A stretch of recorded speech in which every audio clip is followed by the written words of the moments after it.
Hi, welcome to the third installment of my video series describing this TouchOSC template for the Roland GR55.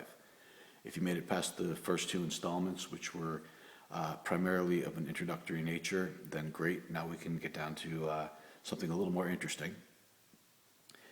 As I explained in the second video, there's a shortcoming here in that this setup will only send information to the GR55. It doesn't read any information from the GR55, and as such, the controls on screen will not automatically reflect the state of a new patch when you change patches. So this is a considerable issue, and the best way to deal with it is to start with a patch whose structure you understand very clearly. So what I like to do is I like to go end to end and create a good initialization patch, save it, and work with that when you're creating any subsequent patches. So this is a great time for us to familiarize ourselves with the template as a whole. Okay, so beginning on the first page, which I've called AMP, as you can see on the top left tab, it's primarily your amplifier-based controls, although it would more suitably be called your main or your performance page, in that there are a lot of other controls that I've deemed immediately necessary. We'll stick to the amplifier stuff for now. We'll come back around to all of the other kitchen sink sort of controls later. Here we have the amp model selection. For the amplifier, we have our gain, our tone stack, our sends to reverb, chorus, and delay in the main effects block, level, boost level with our boost switches here. This is very handy if you happen to have boost assigned to your control pedal, and on the fly you realize that your boost isn't quite cutting it. You can change it dynamically. And to the far right, I have a fader for CC, Continuous Controller 1. The reason I have that there is because patch volume is one of those rare variables in the GR55 memory that isn't easily updated via TouchOSC.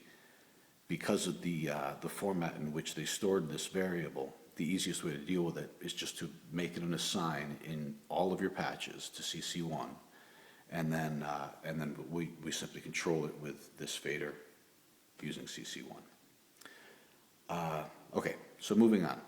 Let's start by picking an amplifier that works for us. This is going to vary for everyone.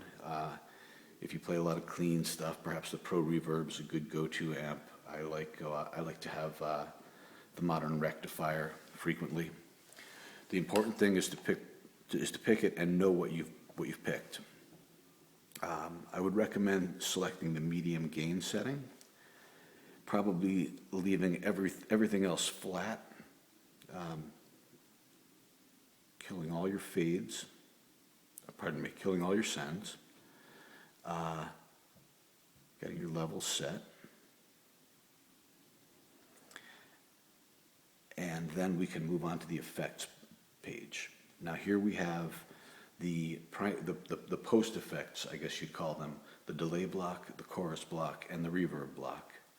And we want to set these up so that they're immediately usable for us, and that they're set up in a way that's intuitive for most of our purposes. For me, I happen to like the sound of the tape delay, so I'll select that. I'll turn the delay level all the way up, put the feedback somewhat arbitrarily at half, and I'm going to set the delay time to the 8th note. This relates back to what I had said about patch level earlier.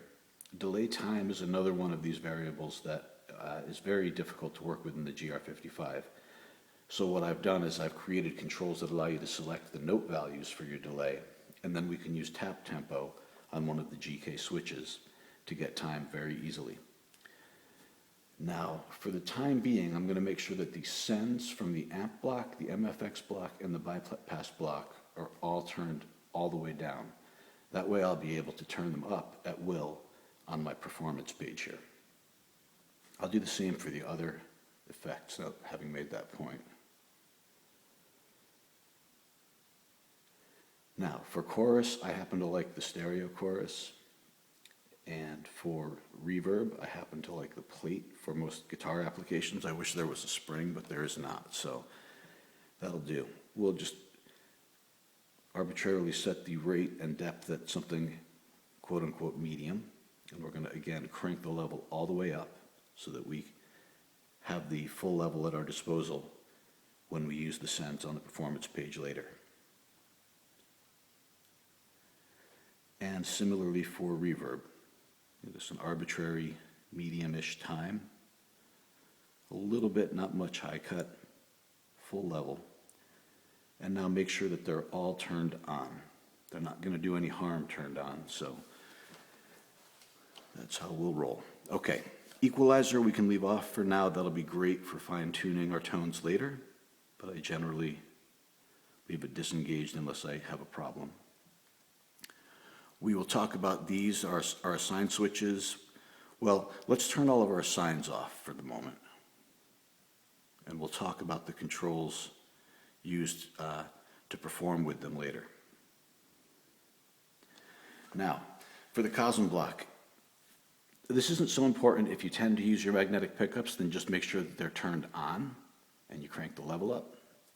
And you'll probably want to have them sent to the amplifier. It's difficult to discuss this without getting deeply into the routing structure of the GR55 itself. So I'm going to assume either that you are already familiar or that you can do that research on your own. But all of these instrument sources can be sent either bypass or to the amp and mod effects block or to the MFX block. The guitar will typically go to the amp, so we'll do that. Similarly, we're going to route the COSM block itself to the amp because 9 times out of 10, I use it to model an electric or acoustic guitar. So I'm going to choose a go-to electric guitar. I happen to like the Hum Strat. And because I personally, let's turn this on and get the level up. I personally use this in lieu of the magnetic pickups most of the time because it's a lot quieter. I'm going to go ahead and turn the magnetic pickups off. Now let's go to PCM. Okay, this is the first of our 2 synthesis voices, and there's quite a bit to see here. You've got all of your fine, voice synthesis controls down here. Up here is all the selection for the, well, terminology begins to fail you, but all of the preset voices up here. Now, unfortunately, we can't get any feedback from the GR55, so we're not going to see the exact model name, but we can at least select from the category and scroll through and hear